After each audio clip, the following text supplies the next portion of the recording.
हम इस टाइम पे जिना हॉस्पिटल में बच्चा वार्ड में खड़े हुए हैं और कल रात एक छोटा सा मासूम बच्चा हमारा राजपूत बरादरी का सुहेब बच्चा 10 साल से 11 साल की उसकी उम्र है और बेचारे के वालिद साहब का इंतकाल हो चुका है। अपनी वालदा के लिए अपनी बहनों के लिए वो रोजगार के लिए निकला हुआ था बाहर।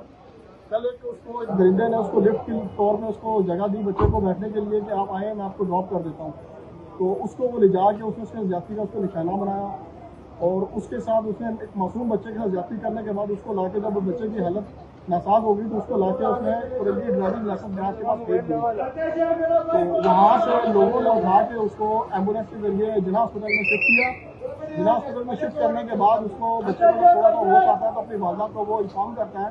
तो अपनी वालदा के साथ उसका रब्ता होता है तो उनके घर वालों के लिए परेशानी का आलम होता है। वो यहाँ से बचा इस टाइम पे भी क्योंकि हम राजपूत सुप्रीम काउंसिल मरकजी पाकिस्तान सदर राना एहसान साहब के रहत पे यहाँ पे जिया कॉलोनी के सदर जो हैं राव असलम साहब और मिरांडा यूसी के राव नवाज साहब यहाँ हैं।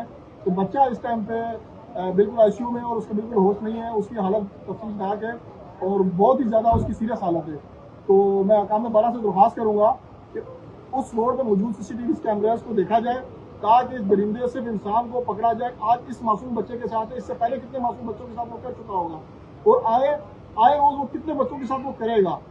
खुदारा मैं वज़ीर आला सिंध से भी दरख्वास्त करता हूँ कि हमें भी पंजाब की तरह यहाँ पे सिंध में भी सीसीटीवी मुहैया की जाए ताकि वो उनके नेफे में से पिस्टल चलते चले ताकि वो बिल्कुल नकारा हो जाए ताकि लोगों को पता लगे। हम लोगों को गिरफ्तार करते हैं। इससे 2 महीने पहले एक इंसिडेंट हुआ था कई बात का तो एक दरिंदा इंसान की मोबाइल से तकरीबन 200 से ज्यादा वीडियोज निकली थी बच्चों की।